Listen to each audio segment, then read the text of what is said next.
All right, what is up, everyone? Welcome back to the Heart to Heart podcast. My name is Hafiz, and I'm your host. Welcome to the third season and the fourth episode. Today we have a special guest. Ken, would you like to introduce yourself? Sure, I'm Ken Wimberly from the great state of Texas. I'm a father of three amazing children, ranging from almost 19 years old down to 5 years old, and married to my soulmate. Entrepreneur, been in the real estate business for many years, and have recently gotten into the laundromat business and created a mobile app for parents and grandparents to document and capture memories for their family. Awesome. Please don't make this complicated. What about the time we wasted on our love? All right, let's jump right into the game. For those of you who don't know how it works, we ask each other three lighthearted questions, and we must incorporate the randomized words into our answers. All right, let's jump right into it. My first question for you is, if you had to pick between Honey Nut Cheerios, Frosted Flakes, and Wheat Squares, which one of those three would you pick and why? And your questions are body, menu, and merit. Well, with the menu you've given me of Honey Nut Cheerios, Frosted Flakes, and Wheat Thins or Wheat something along those, I got to be honest, it's pretty easy to eliminate one from the body of evidence that you've given me right there. And the last two, I guess, I would kind of rank them based on merit, and I think for me, it's going to end up being with the Honey Nut Cheerios. Nice. I'm not going to lie, Honey Nut Cheerios does taste the best of those. Frosted Flakes is pretty That's cool. What I think. Well, yeah. Not bad. They're all laden with sugar. So my son would love them all just because they're laden with sugar. I completely get that. I'm not like that anymore, but I remember when it used to be like that. So yeah. For sure. All right. So it's my turn. Sorry. So yes, I need to get into this game right here. So your question then. They say the grass is always greener on the other side. Why is that? And your words are insistence, champagne, and production. That's a great question. So, there's a lot of people definitely, they do insist on the idea that the grass is greener on the other side. Maybe picturing people drinking champagne, maybe recording a cool music video, making a production out of that, right? But that's usually not true. Like, genuinely, it's usually not true, because all you see on the other side is their highlight reel instead of all the other things. And so you get really attracted to their highlight reel, forgetting to compare their highlight reel to yours, and instead you start comparing your regular everyday scenario to their highlight reel, and you realize it's different. So I don't think that statement's true. Why do people think it? Well, because they start comparing the highlight reel to their highlight reel. Sorry, they start comparing their highlight reel to that other side's. I butchered that terribly. They started comparing the other side's highlight reels to their everyday life. My next question for you is, what was your favorite sport growing up, and why? And your words are spare, rough, and responsibility.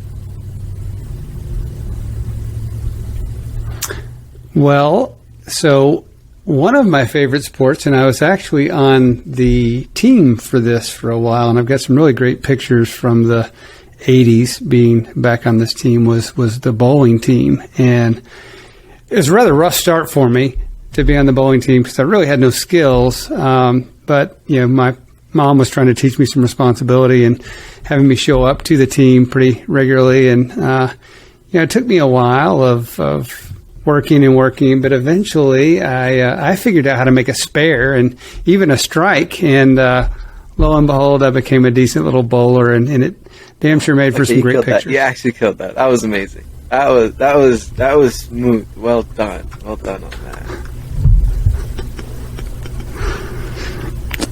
All right.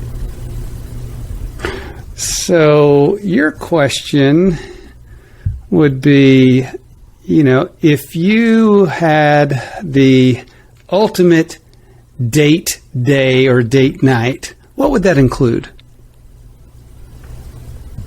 And your answers or your words are sandwich, strike, and apply. So that is a great question. First of all, I know a lot of people like to include sandwiches in their meals, like, on date nights and stuff, right? I don't fault them for it. That's all cool, but like, thing about me, I like to go a little bit more stylish, preferably cooked at home. I might as well have applied all the skills that I learned, right? The cooking skills that I learned growing up. It makes sense to use it, right, in terms of the date night. And ideally, it would be a little bit of physical activity and a little bit of just a relaxed and calm environment. And the key is having both of them. Usually physical activity first and then a calming environment. For instance, bowling's a great one. Remember how you learned to start with spare and go on to strike? Maybe I could get a strike there too. Who knows? But yeah, just somewhere where physical activity is involved, whether it be like bowling's cool, but like skating is really cool. Where else? I can't really think of many more off the top of my head. Like coming back home, just like making things from scratch, preferably something like chicken, because I love chicken. Something like that, would be really, really cool. And then just ending it off very casually. I think that would be my ideal. That would be my ideal situation date dish. Oh yeah, sounds like a heck of a I accept date. Nothing less. Well done. Absolutely nothing less. But yeah, awesome. Thank you. Outstanding. All right, and my last question for you is: what method of transportation do you like best, and why? So your words are radical, reception, and first. Well, it's a rather radical idea in this day and age when everyone's moving so fast, so crazy, zipping along in their cars, their little mopeds or motorcycles or whatever. But the first thing I like to do is lace up my running shoes and use my running shoes for my transportation. Most mornings I'll go out and go for a run or at least a walk right there. And what's really cool when I'm out on this run or this walk is I usually run into quite a few people. Certainly, sometimes I'll run really early in the morning, and as I'm transporting myself around there early in the morning, I don't see too many people. But in the afternoons, if I'll go, especially on a weekend morning or afternoon, I'll see lots of people. And I get the most welcome reception from everyone when we're out there. It's a beautiful thing. They're waving, they're high-fiving, and you people walking their dogs. It's just a wonderful thing. So, I think for me, I'm going old school, lace up, running shoes, transport me around. I think running is a little bit underrated, if you ask me. At times it gets annoying, but when it's not annoying, I think it's underrated.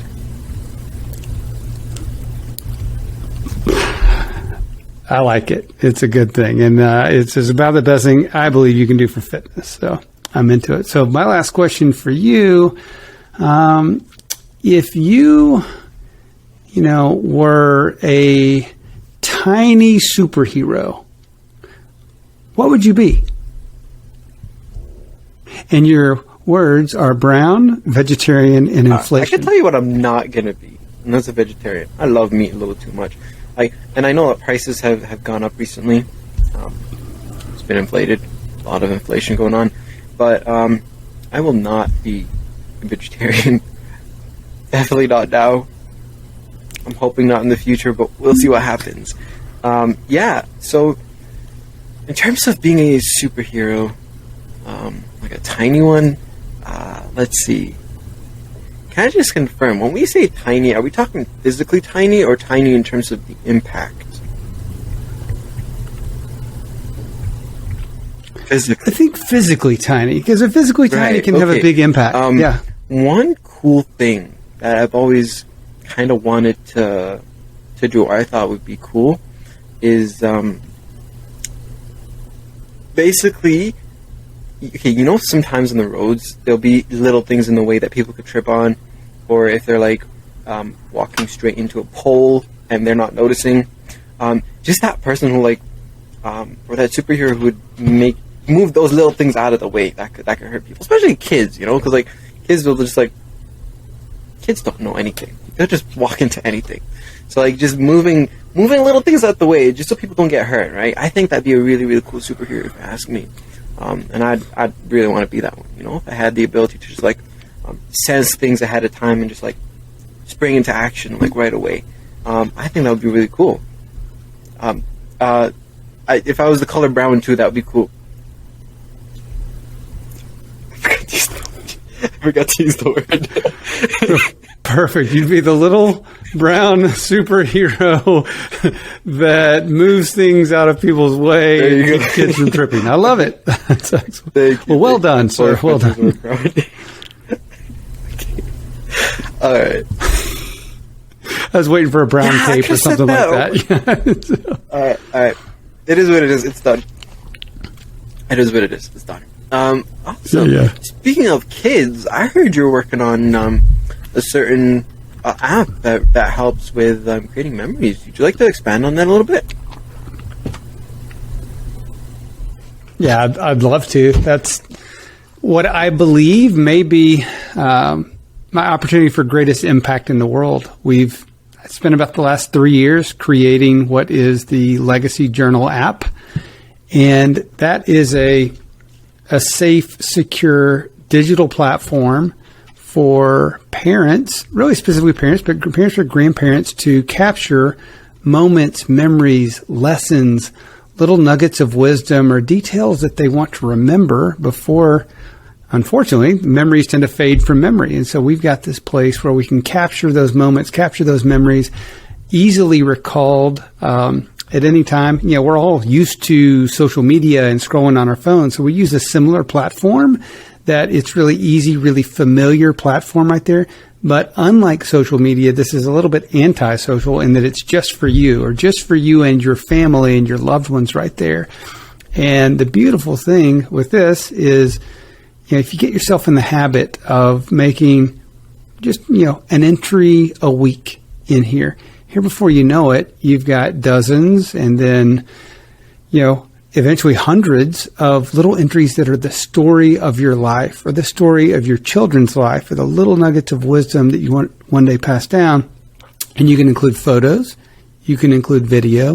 You can include audio files. You can even include like saved voicemail. So for me, my 5-year-old leaves me the sweetest little voicemail, which rarely happens because he's like, whatever. But on those occasions when he does, then I can put that into his legacy journal and save it for those little moments, because, eventually his sweet little 5-year-old voice is going to turn into a manly voice when he's, hits puberty there. And, it's those treasured little things that we're keeping in our family, and now we've got thousands of other families that are keeping them as well. So yeah, Legacy Journal, that's our impact in the world. It's our mission is to help millions around the world, and we've got people right now in 60 different countries around the world that are using it. You hear that, and I like the idea as well, because also with life just moving so quickly, we don't really get the chance to just live in the moment and just experience it. And even if we do get a chance to, as soon as it's done, we're back to focusing on the next thing. So I guess my question for you is, what made you think of starting this though? What made you be like, yeah, okay, we need this. This is going to really, really help people. Yeah, thank you for that. I'll tell you, it was really a solution to my own problem. And what I mean by that is I started, so my daughter is almost 19 years old. She turns 19 in 2 weeks. And when she was less than 1, when she was 10 months old, I started a journal for her. And I just recognized there were a couple of things that happened in my life way back then. Really 3 different things that happened that just made me realize that time is fleeting, and made me want to do something for my children, which at that time was just 1 child, so that time wouldn't just slip away and that I wouldn't let the moments just fade. And so I thought, I can journal. This was way pre-iPhone days when everyone had everyone's got their video camera in their hand. And I was like, you know what, I can write a story. And I wanted to do something that was a rhythm I could stick to. So I said, I can write a story once a month. I can stick to that. Just on average, once a month, spend 5 or 10 minutes, write down a quick little story about what's happening in her life or our lives. And I started that. So she was 10 months old. And then we got pregnant with my son. And I started writing to him when he was still in the womb. And kind of kept the same process with both of them of just writing a story once a month for each kid. And I did it initially in a Word document. And eventually I figured out you could put photos. And it was probably a couple years later I finally realized, well, you can put a photo in a Word document. And then it's like you put a lot of photos in a Word document. And then I learned you put too many, it crashes. And there are these issues that you have with it. And, so that became a little bit of an issue right there. And then, eventually like note-taking apps came out, or apps became a thing. And then note-taking apps were out there. So I moved that process from Word into some different note-taking apps, into even the, notes on my, just native notes on my phone. I was kind of taking them several places. So I had a bit in Word, a bit in this note-taking app, a bit in notes on my phone. And all of these stories were just in disparate places. And I was like, how am I going to one day put all of this together and give to my children and like pass it on? And so I started looking for a solution for that. And there were journaling apps that had come on the market at that point, but there was nothing that was like a person-to-person journaling app. And that's what I really wanted, because that's what I was doing. I was writing the stories as me to my children. And so I wanted something that would do certain things. Like, for instance, I could write one entry and have it attributed to multiple children. And, that didn't exist. How I was doing it at the time was I literally had to copy and paste one entry from, one folder for my daughter to a folder for my son. And I was just trying to solve these problems that were cumbersome for me. And so we ended up, building the app. And before doing that, mind you, I talked to like hundreds of other parents because I'd shared this process of slowing down once a month and journaling to your kids to many, many other parents over the years. And a bunch had started doing it on their own. And so I was kind of sharing them, hey, here's the challenge I'm having. I'm wanting to do this. And like, yes, go create something, please. And that's kind of what led to the creation. So that's the long story of our origin story. No, I like that, actually. I'm curious about one thing, though. What got you into the idea of journaling initially? Like, I don't know. I have not heard of many people journaling at all with regards to, I guess, writing out their kids' life stories. What got you into that specifically? What made you be like, okay, yeah, no, I want to start doing this? Well, so when I was younger, in my teens and 20s, I would journal a little bit of just kind of my activities throughout the day. I have old journals that I would journal. Hey, here's what I did today. Here's some thoughts I had. And so, I wasn't like a diary kind of guy where I would write out deep thoughts and everything, but I would write out at least what I was up to and who I was hanging out, what I was doing things with. And so I had a little bit of a foundation for that. But the couple of events, I'll tell you the 3 events that I mentioned earlier, what they were that really got me started in journaling.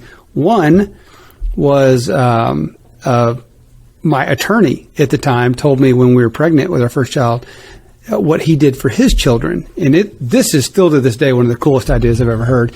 But for him, this is 2002 when he told me this, so way pre-iPhone days. He had he shot a lot of video in their household, he said. And at the end of each year, he had 2 young boys. He would take 1 minute of video per month for each boy and put it onto a DVDs, back when everyone had DVDs back then. And so he'd burn 12 minutes of video onto a DVD, then put a music track to it and give it to them for Christmas as like, hey, this is your life in 2002 or 2003. I thought that idea was epic. And I thought that's such a thoughtful, amazing, just idea of contribution to his family. But I didn't own a video camera, and I still don't know how to edit videos. And so that just idea was not for me. And the second thing that happened was around that time, my stepmother gave me a gift for my birthday, and she gave me this beautiful leather-bound scrapbook. And the first photo in that scrapbook was my hospital picture when I was born. And then from there, it went on to tell the story of my life growing up. And this was I was probably in my young 30s when she gave this to me. And so it was such a meaningful, beautiful gift. I was like, wow, it was such a heartfelt gift. And, unfortunately, 2 years later, she was diagnosed with bone cancer and ended up passing away. So today, that scrapbook is a testament to her love. But it meant so much to me back then coupled with the attorney's story and what he did. So those two things. And the third thing that came was just a few months after Grace was born, the first time we had gone out to eat at a restaurant. As I was walking around, kind of holding her, bouncing her, you do with a little baby. And this older gentleman that I'd never met, kind of grandfatherly figure, came up to me, and he had tears in his eye, or not tears, but misty eyes. It looked like he was going to cry. And I kind of looked up at him, and he looked at me, and he said, look, don't ever let a day go by without telling that sweet child just how much you love her. And, I felt that in my heart already. I was like, I love this girl with everything I have right here. But just the fact that he said that really sat with me. And then he went on to say, he said, time goes by so much faster than you will ever imagine. So don't let it slip away. And I was like, wow. So here's these three things that happened over, the course of 6 months. And so that was kind of the things like, okay, I've got to do something. What will my thing be? So I kind of leaned back to, I can write. I, used to do a little bit of writing. So at least I can make a journal. So, and frankly, the only reason, I still kind of keep a physical journal on things, on notes and things I need to do. But the only reason I didn't do a physical journal versus digital is that I can type so much faster than I can write. So I was like, I'll do it digitally because I can type faster. So that makes more that's sense. how it started. Wow. Yeah, that's amazing. Kind of left me speechless there, I'll be honest. Thank you for sharing that. I have a question for you, though. What advice would you have for someone in their 20s?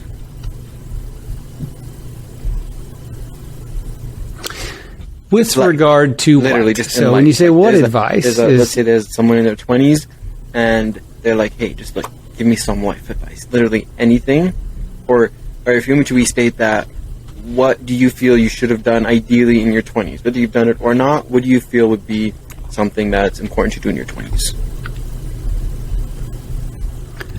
Yeah, that's great. That's great because I give people advice to be very different than where I was. I feel like I spent my 20s letting life slip away from me, kind of good time Charlie, out just looking for, fun times with my friends out there, where I've seen others in their 20s that have just been go-getters, getting after it and pursuing different passions, different opportunities, and learning. So I would say, in your 20s and in your early 20s, dive in. I think there is a book, and I have not read it, but it's been recommended several times, about the 20s generation, right? About that time, when I say generation, about the 20s decade, and what you can accomplish in your 20s.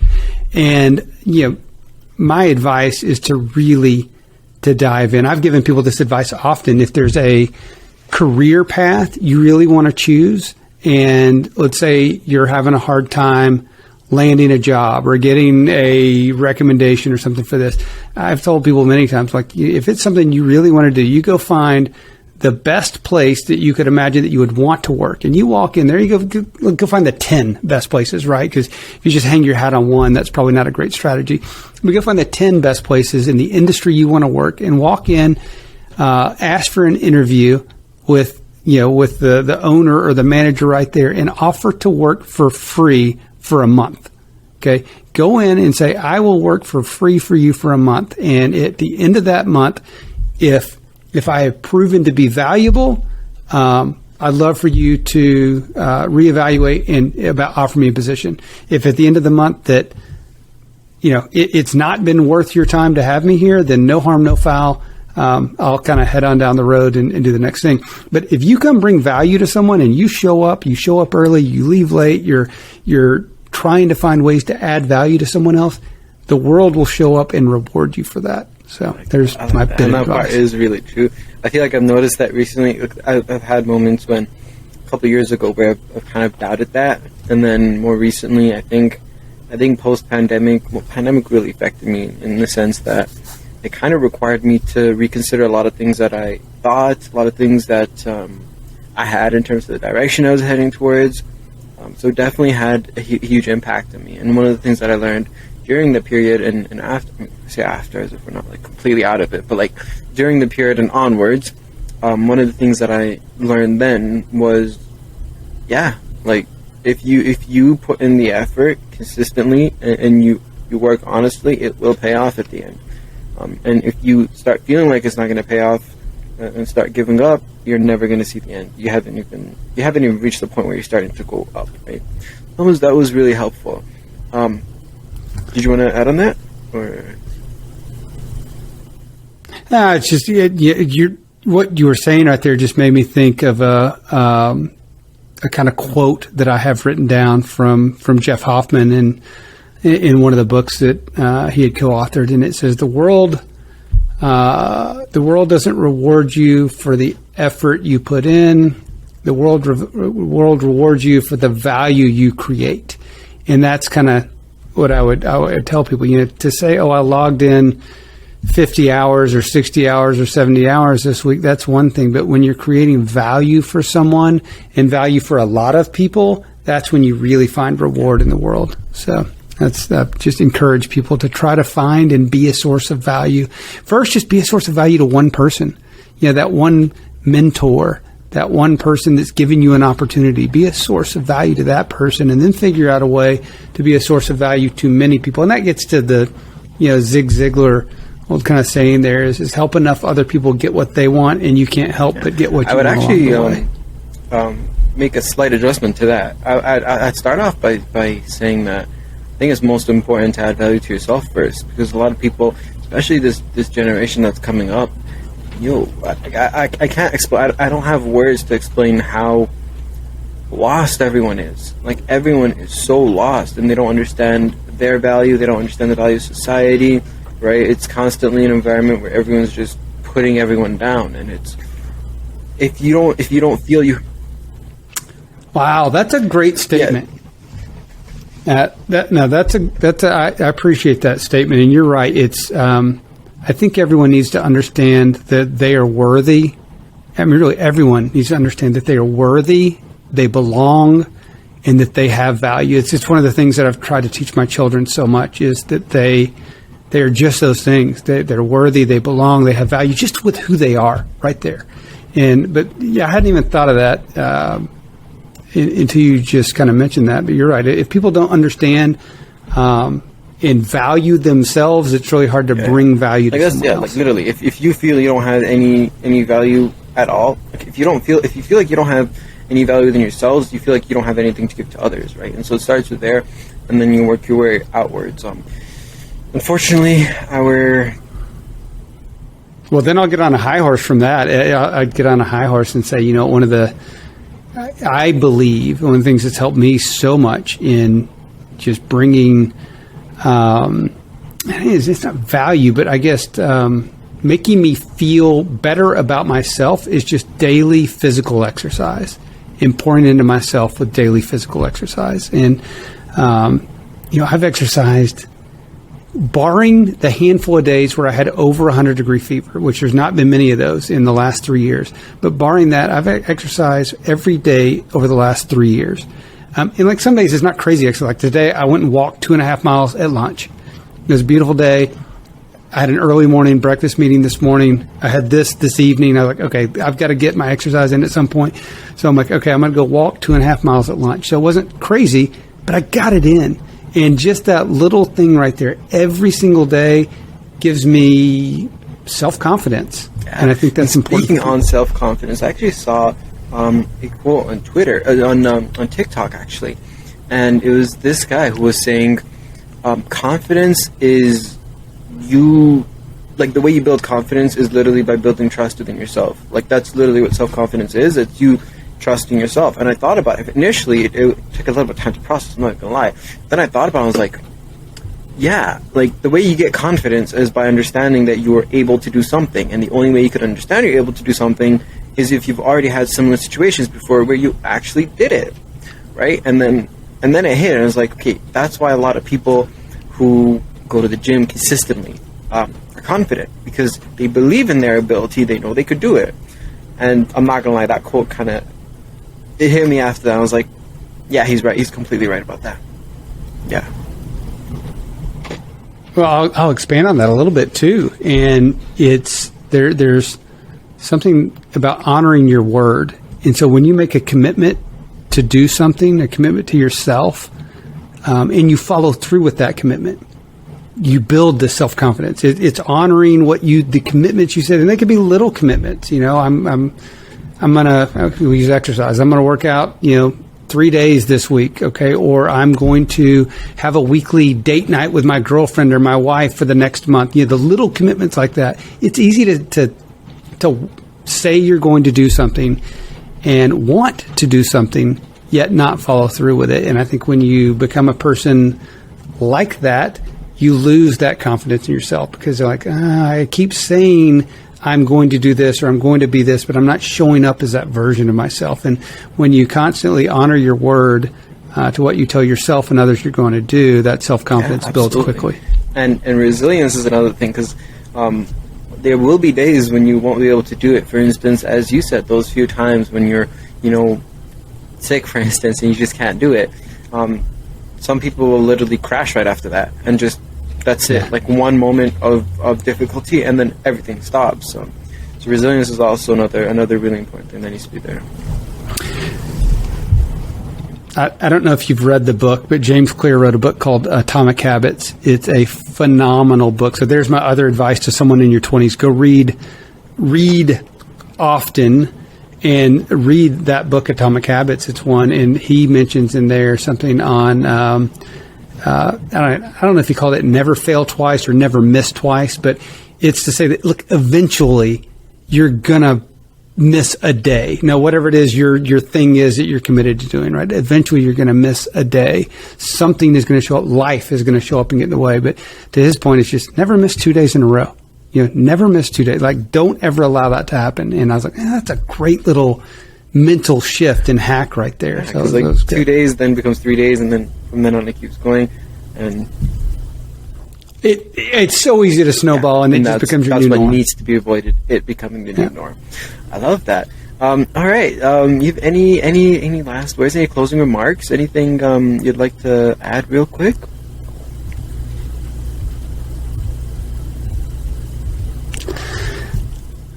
Let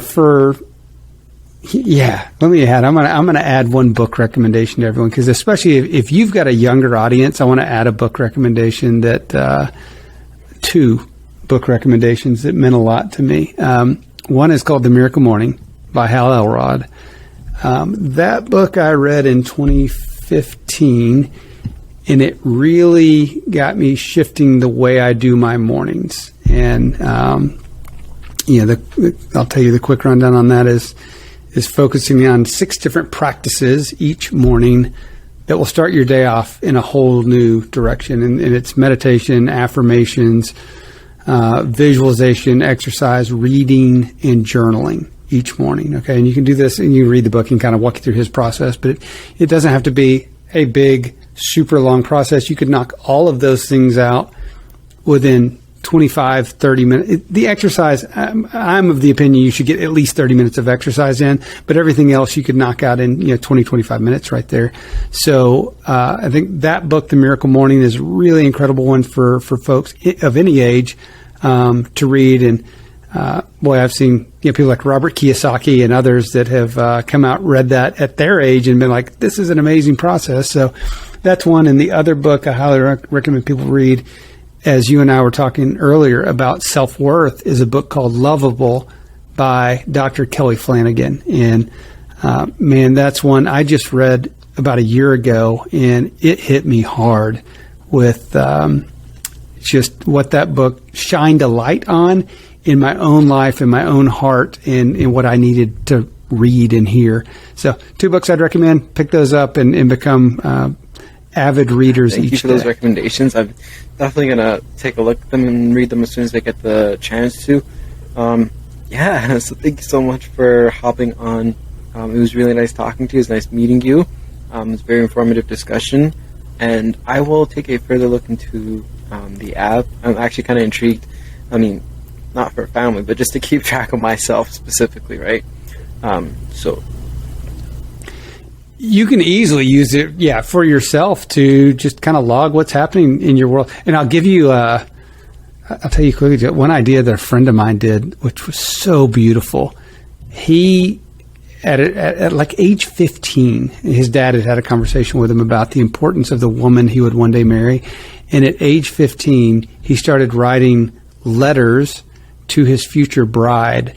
And I think he was 26 when he got married. And I had the gift of being at his wedding and getting to witness him give his bride those years worth of letters that he had written to her. It was really beautiful. So you could do something similar to that, writing, to a future person or your future children, or just about your life. That just expanded the opportunities, definitely.